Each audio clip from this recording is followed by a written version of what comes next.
come to our conversation about Ulysses. Mm. So as we all know that this book is very demanding, very difficult. So my real question is about like, so why? Why should I start read this book? Of like,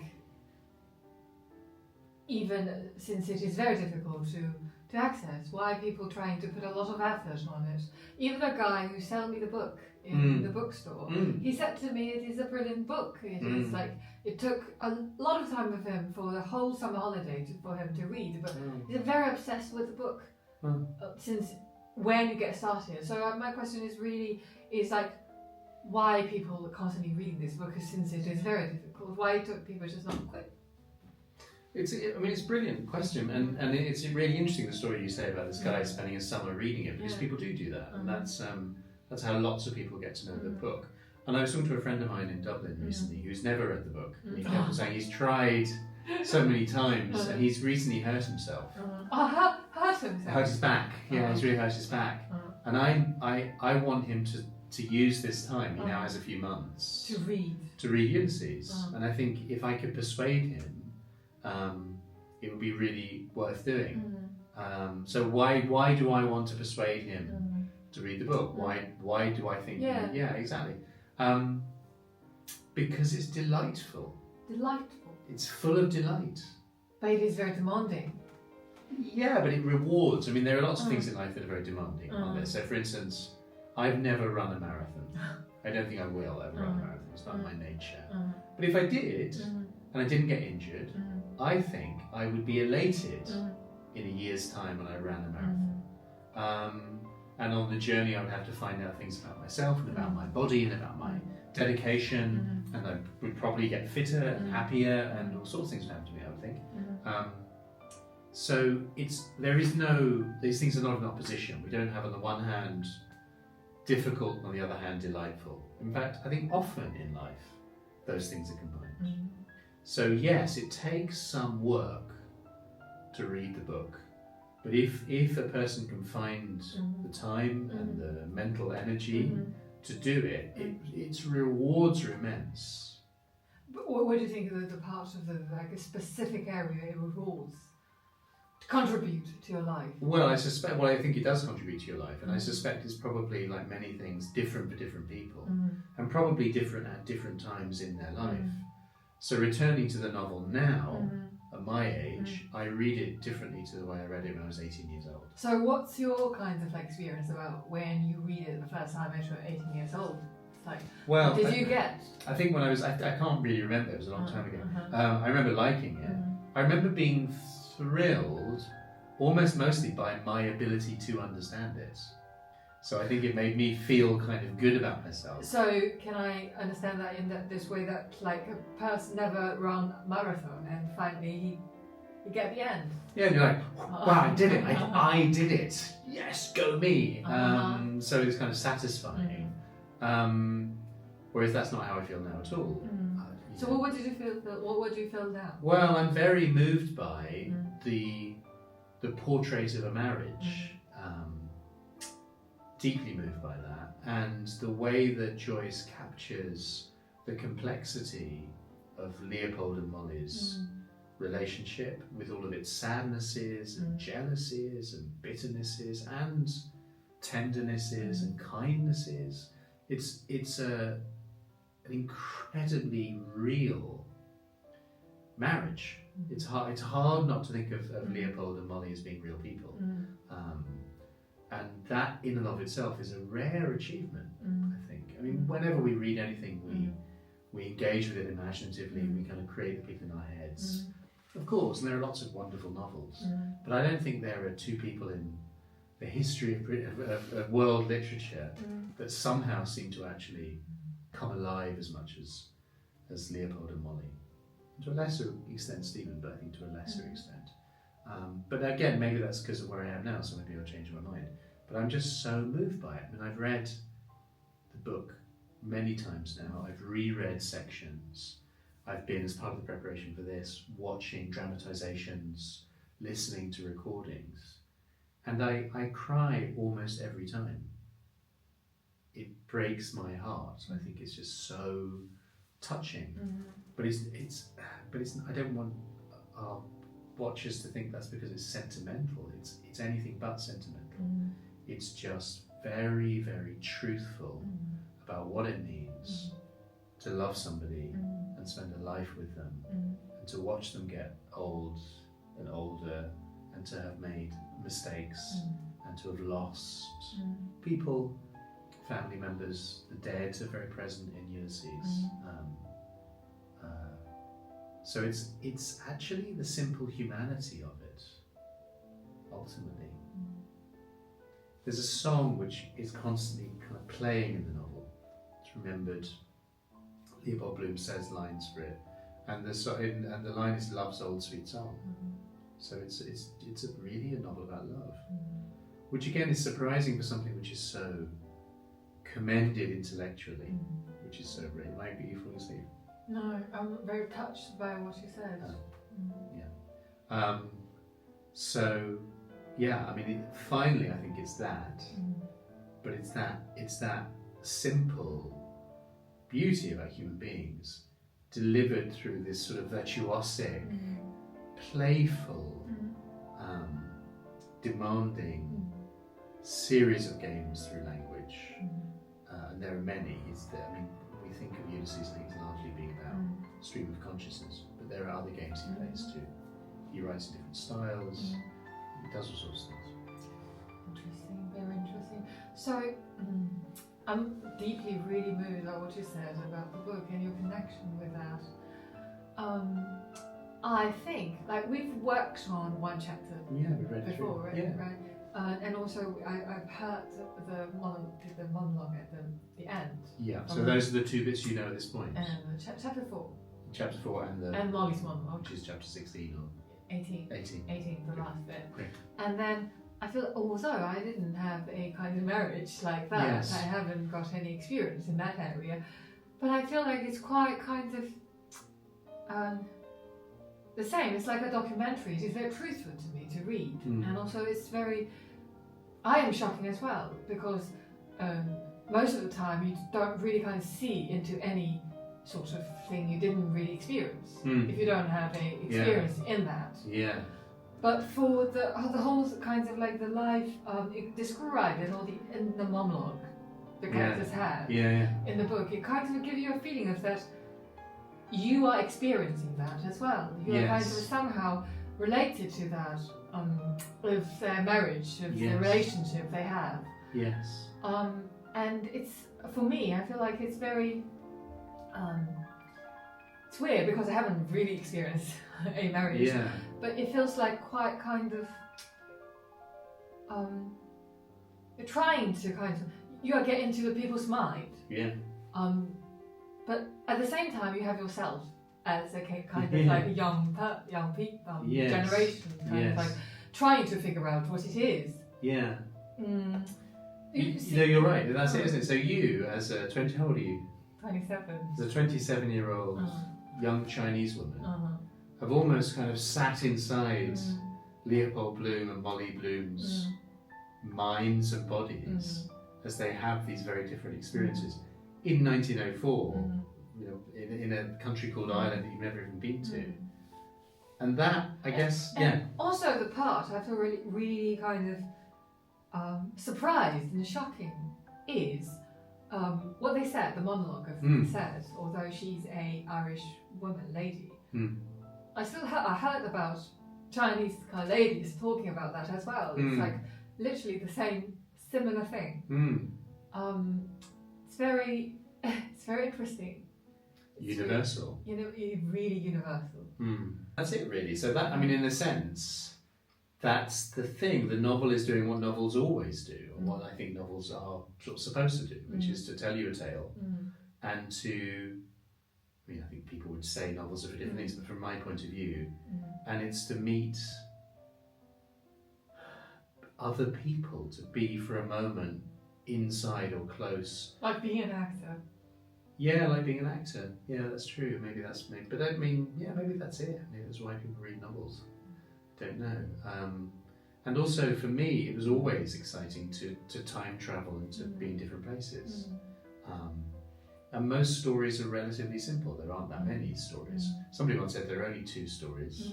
Either boy leaves home or a stranger comes to town. Somebody leaves or somebody comes. Those are the kind of the 2 great stories, and then there are about 7 other subcategories. And there's some truth in that. So in a sense, the story doesn't matter that much. Stories are there to provide a structure, and within that structure, we find out something about humanity, both ourselves and other people. Sometimes it's the difference, which is fascinating. Sometimes it's the closeness. Leopold Bloom eats kidneys. You probably don't like kidneys, but you know what it's like to wake up and want breakfast. I love the cat. You love it, and you love the cat. I love the cat. Yes, you love the cat, and the cat is interesting. We'll talk about that chapter, won't we? But you know that thing somebody once said. Joyce gives the cat its own voice. When the cat goes meow, it goes meow like no cat in literature has ever gone meow before. So the cat literally got a meow in the monologue. Yeah, the cat has the cat has its own monologue. I mean, the cat has its own life, and everybody in Ulysses has their own life, and it's very unusual that way. Feels like not like cartoon. You make a kind of cat-like character, like you humanise the kind of cat. No, but make the cat as a cat, and have a kind of interesting. I remember once we read the chapter between the cat and the blue, Leopold. Feels like the caring, his care about the truthful love to animal as that kind of human being. Yes. You do have that kind of like, you're not pretending to love them, but you do have an affection towards those animals. They have a connection which is very different from people to people. It's not a human connection. It's like we do have a kind of talent of connecting with animals. Yes. To understand their sort of thing. Yeah. It's kind of like I do feel that energy in that chapter as well. His connection with a cat. Yes. Yeah. And that's very clever of Joyce, because it's one of the things that we like Leopold Bloom, even though he's a very... He almost had all the access to all the relationships. He's very kind of truthful living instead of like neglecting parts of himself. You think he is fully connected? He is connected to all the thing around him, isn't it? Well, he is, and that was part of Joyce's aim.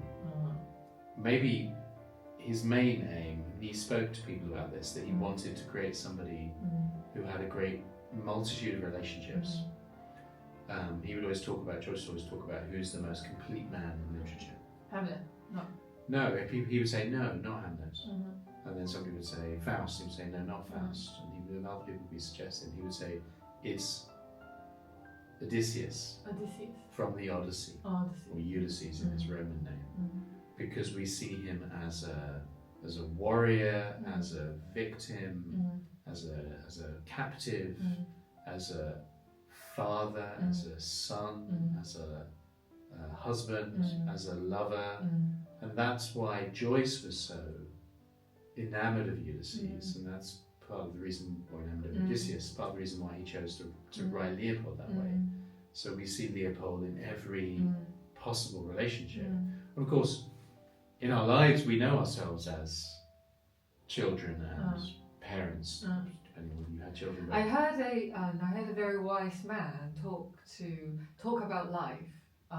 He said, like, when you wake up, you do already have all the relationships. When you wake up, you're you yourself. You are a daughter. You are as well a parent, or you have the job is also a part of identity as well. So when you wake up, you already have all those kind of identities with you already. Yeah. And then I remember another teacher of mine when I was in Shanghai Theatre Academy. He mentioned that how can you know a human being by knowing all of these relationships with people around him?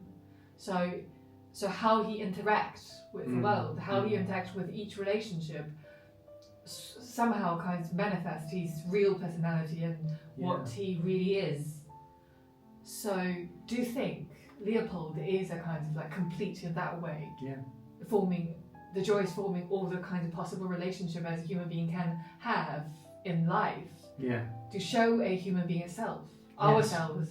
Yes, that's it. Yeah, that's it. Because, and you know, so I was just thinking when you were talking that you also see Leopold being slightly awkward. There's a scene when he drives to a funeral with people who are kind of his friends, and they're not really his friends. And there's a very poignant scene when he tries to tell a story. And it's interesting because the Irish are famously good storytellers. It's kind of a cliche, but there's some truth to it. But Leopold, who's not actually Irish, he's Jewish, tries to tell a story and tells it quite badly. And then somebody else in the carriage kind of steals that story from him. And it's I find it very distressing, that scene. Because I think sitting here talking to you, I'm thinking about symbolic violence, Bourdieu. It's very Bourdieusian. And they're kind of punishing Leopold because he doesn't fit in. And they're making him feel awkward and uncomfortable. It's quite cruel. In the bar, isn't the scene? Oh, not bar. No, not the bar. Funeral. The funeral. There is more. I mean, the scene in the bar is even more extreme. The funeral scene is the men involved are not cruel men, and they certainly wouldn't think of themselves as being cruel. They just don't think that Bloom is quite of their caliber. Whereas the scene later, we see Bloom attacked. So we see him in, and I suspect most cultures have produced these kind of stories of, it's sometimes called the everyman or the wandering Jew, or just kind of, Hamlet is an example, like people who somehow represent all of us. But I don't think anyone ever did it as completely as Joyce. Yes. And also his decision to make his everyman character a small Jewish immigrant whose wife is cheating on him is in itself quite surprising. He's not a prince, he's not a hero, he's ordinary, he's just an ordinary man. Because in art we tend to seek some sort of like the beauty, we have a kind of concept in our mind, we're trying to avoid awkwardness of human being, we're trying to be elegant, we're trying to be sort of like we can have a certain kind of rhythm to kind of control everything, or we can fight to gain control, or we succeeded as being a hero. Yes. Or we die in a very honourable way. Yes. Or we die in a very kind of cool way, like Macbeth, somehow like that. Yeah. But we never kind of really kind of like touch or face directly to the part of awkwardness of being on a toilet, or have no position in a society in a way. Always very little thing, and also not fighting for anything, but trying to survive, and those kinds of, and every time survive without win the battle thoroughly. Always almost stumble, almost fall on the ground, and suddenly sometimes give a very kind of like sort of very wise speech when you get into somebody put you into a corner. You have no choice but give a wonderful speech, and after that speech you get back to your own kind of normal flawed personality and humanity. So that's what I feel about this character is more kind of like facing some part of the humanities, that the truthful awkwardness. It's not only sadness. It's not kind of tragic. No, it's just kind of also has a nice time. Yeah, exactly. He has fun. He eats a kidney. He buys some soap. And he has a little flirt with a girl on the beach. Like it's not a miserable book. No. It's not a tragedy. No, not at all. It's kind of ultimately a comedy. Yes, because they produce a very kind of truthful moment of human beings sort of complicated stuff. Sometimes make you want to cry, and sometimes make you want to laugh. So I am very sort of so that bit I think probably is the kind of meaning of reading it. Even it is very demanding because you are seeing a very complete humanity. Even part of it you're not really facing it in your life. For me, I think probably I think for after I'm getting kind of like my age is getting kind of over and older, probably I'll get different stuff as what you described. Yeah. But now I feel like it's kind of like it gives you a sort of opportunity or access to know that you're not a saint. You're not a saint. There is no fixed sort of like way of living, or you just like let yourself be yourself, like a soft animal. It's wonderful. Do you have any other sort of advice for me to keep on reading this book in a way which I can gain more at my stage at 27? Well, I would say in order to read the book, I think have a sense of which chapters to read. We can talk about that more. I think starting with chapter 4 is probably wise. I mean, maybe it would be worth reading one of the first 3 chapters, maybe the first chapter now. The book does slightly teach you how to read it, in that it's essential techniques, which at the beginning are narration with dialogue plus internal monologue. Like those are the kind of 3 things, and then it gets more complicated as it goes along. Choose certain key chapters, read about the chapter, find out what's happening, then go and read the chapter and see if you can get it. Perhaps listen to one of the good dramatized recordings of it. So it sounds very like life, isn't it? You kind of like, you don't know what you're experiencing. No. You have no kind of like forecast of anything happen. And sometimes it happens, you don't understand. And you come back to that again and again. Again and again, yeah. And until you have some clues about what's really happening. Yeah, it is. It's like a study. I think that's the thing about Ulysses for most people. It's not a book like most books. It's more like a sacred book or a religious book or a book of mysteries. The I Ching, perhaps. Or the Book of Change. The Book of Change, something like that, where you don't read it from cover to cover. You use it as a guide for your life, and you need to be aware that it doesn't provide you with any answers. It's a place to kind of be curious about, to contemplate, to explore, exactly, to explore and to learn about yourself through that exploration. And I think Ulysses is very much that. It is almost a book of changes.